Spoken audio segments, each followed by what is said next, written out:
की 16 दिन लंबी यात्रा, जिसका नाम उन्होंने वोटर अधिकार यात्रा दिया, वो एक बड़े फेलियर के साथ समाप्त हुई। सही मायने से देखें तो ये वोटर अधिकार यात्रा नहीं, ये एसआईआर सैबोटाज यात्रा थी। और मैं ये तथ्यों के आधार पर कह रहा हूं। राहुल गांधी जी और तेजस्वी जी पहले दिन से नहीं चाह रहे हैं कि इलेक्टरल रोल की शुद्धिकरण हो। वो पहले दिन से नहीं चाह रहे हैं कि जो डेथ केस है, जिनका नाम अभी भी वोटर रोल पे है, उनका नाम काटा जाए। वो नहीं चाह रहे हैं कि जिन्होंने डुप्लीकेट तरह से एक से अधिक वोटर कार्ड बना के रखा है, उनका नाम काटा जाए। वो नहीं चाह रहे हैं कि जो लोग अब बिहार में नहीं रह रहे हैं, उनका नाम अभी भी वोटर कार्ड में है, उसको हटाया जाए। तो शुद्धिकरण ऑफ इलेक्टरल रोल जो प्रक्रिया एसआईआर प्रक्रिया है, उसके विरोध में ये लोग थे और इन्होंने एसआईआर को सैबोटाज करने का काम बखूबी करने का प्रयास किया। और मैं तथ्यों के आधार में बताता हूं। 1 अगस्त को इलेक्शन कमीशन ने बाकायदा घोषणा की कि ड्राफ्ट इलेक्टरल रोल जारी है और जिनको भी इलेक्टरल रोल में त्रुटि दिखती है, आपत्ति दर्ज करें और इलेक्टरल रोल को ठीक करवाने में इलेक्शन कमीशन का सहयोग करें, लोकतंत्र को मजबूत करें। पहले तो तेजस्वी जी ने और राहुल गांधी जी ने इसका विरोध 15 दिन किया और फिर 15 दिन के बाद 16 तारीख से लगातार अगस्त की 16 तारीख से एसआईआर यात्रा को लेकर ये लोग सड़क पे निकल गए। 16 दिन यात्रा की और यात्रा का समापन कब किया? जब एसआईआर के तहत फॉर्म 7 आपत्ति दर्ज करने वाला जो फॉर्म था, उसको जमा करने की अवधि समाप्त हुई 31 तारीख की शाम को। तो उसी के साथ उन्होंने अपनी एसआईआर के निमित्त जो यात्रा थी, एसआईआर को सैबोटाज करने की जो यात्रा थी, उस यात्रा को उन्होंने समापन कर दिया। तो ये पूरी की पूरी यात्रा, 16 दिन की यात्रा, ये वोटर को अधिकार दिलाने की यात्रा नहीं, ये एसआईआर प्रक्रिया को सैबोटाज करने की यात्रा थी। जो लोग संविधान और लोकतंत्र का बात करते हैं, उन्होंने आगे बढ़कर इलेक्शन कमीशन के इलेक्टरल रोल सुधार प्रक्रिया को निष्क्रिय करने की भूमिका निभाई है। और मैं आंकड़ों से बताता हूं, ये इलेक्शन कमीशन का लेटेस्ट नोटिफिकेशन है। जो समय इलेक्शन कमीशन ने जनता को और पॉलिटिकल पार्टियों को दिया था आमंत्रण के साथ कि आप आए और इलेक्टरल रोल में जो गलती है उसको ठीक करवाने में मदद करें, उसमें महागठबंधन की पार्टियों का योगदान देखिए। कांग्रेस के बूथ लेवल एजेंट 17,000 से ऊपर है। फॉर्म कितना जमा किया आपत्ति का? गलत वोट कितना पकड़ पाए? 0। आरजेडी के बूथ लेवल एजेंट कितने हैं बिहार में? 47,000 से अधिक है। लेकिन कितने गलत वोट पकड़कर फॉर्म 7 का आपत्ति दर्ज किया अगस्त महीने में? 0। सीपीआई मार्क्सिस्ट के बीएलए जो है, उन्होंने कितना फॉर्म 7 आपत्ति दर्ज किया? 0। महागठबंधन के 67,000 से अधिक बूथ लेवल एजेंट ने मिलकर इलेक्शन कमीशन के सामने गलत वोटर कार्ड की आपत्ति कितनी दर्ज की?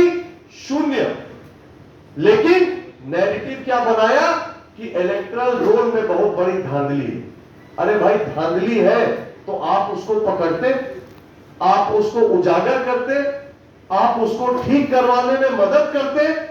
आपने उसमें से एक काम भी नहीं किया आपने सिर्फ बिहार की जनता को झूठ बोला, भ्रम फैलाया और भय का वातावरण निर्माण करने का प्रयास किया कि वोटर कार्ड ले लेगा, फिर पेंशन छीन लेगा, फिर राशन कार्ड छीन लेगा, फिर नागरिकता ले लेगा।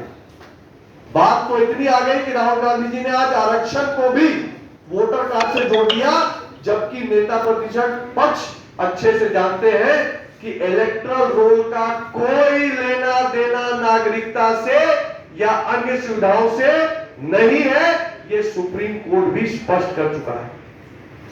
16 दिनों में बिहार में इन्होंने जो इलेक्शन टूरिज्म किया, इससे एसआईआर में तो कोई योगदान नहीं मिला, वोटर अधिकार का तो कोई काम नहीं हुआ। मिला क्या बिहार को? मैं डेट वाइज बताता हूं।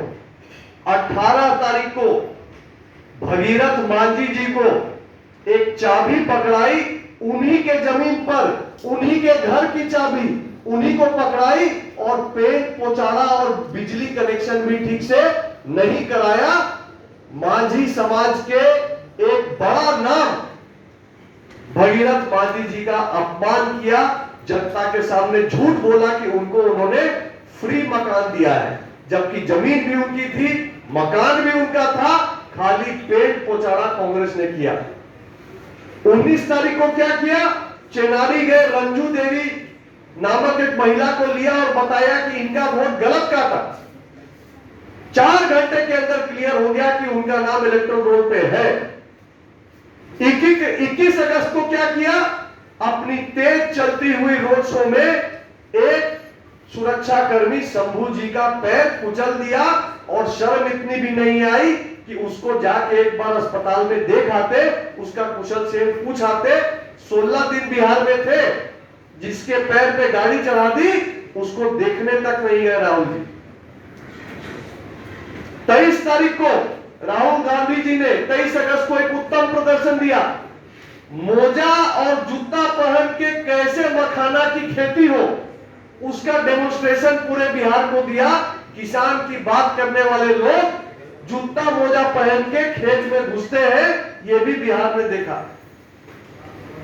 24 अगस्त को एक बिहार का मासूम युवा बेचारा गलत फहमी में आ गया कि राहुल बाबा मोहब्बत की दुकान खोल के बैठे हैं, राहुल गांधी जी से गले लगने चला गया।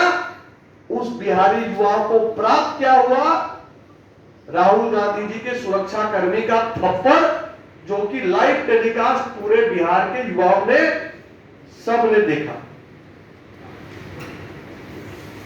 26 तारीख को जिस रेवंत रेड्डी ने, तेलंगाना के सीएम रेवंत रेड्डी ने, जिस रेवंत रेड्डी ने बिहार के डीएनए को गाली दी, 26 तारीख को राहुल जी तेजस्वी जी ने लाकर उन्हीं का सम्मान बिहार में किया और बिहार की जनता को बताया कि जो बिहार के डीएनए को गाली देता है उसको सिरमौर बनाकर राहुल जी तेजस्वी जी बिहार में घुमवाते हैं।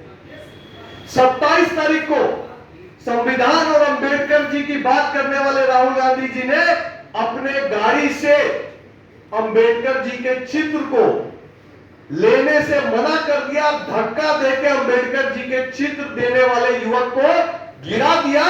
अंबेडकर जी के बारे में उनकी क्या सोच है उसको जब जाहिर किया।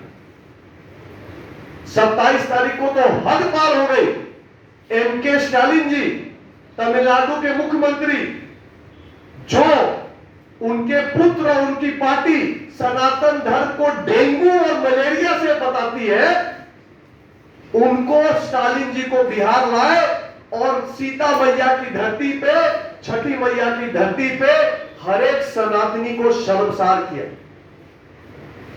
और सारी हदें तो तब पार हुई जब 28 तारीख को दरभंगा में कांग्रेस के मंच, कांग्रेस के माइक से उनके कार्यकर्ता मोहम्मद रिजवी जी ने प्रधानमंत्री जी की स्वर्गीय माता जी तक को नहीं छोड़ा और अभद्र गाली, जो कि कल्पनीय भी नहीं है, ऐसी मां की गाली प्रधानमंत्री जी के बिहार के धरती पे निकली। तो राहुल गांधी जी की यात्रा की यही उपलब्धियां बिहार ने देखी।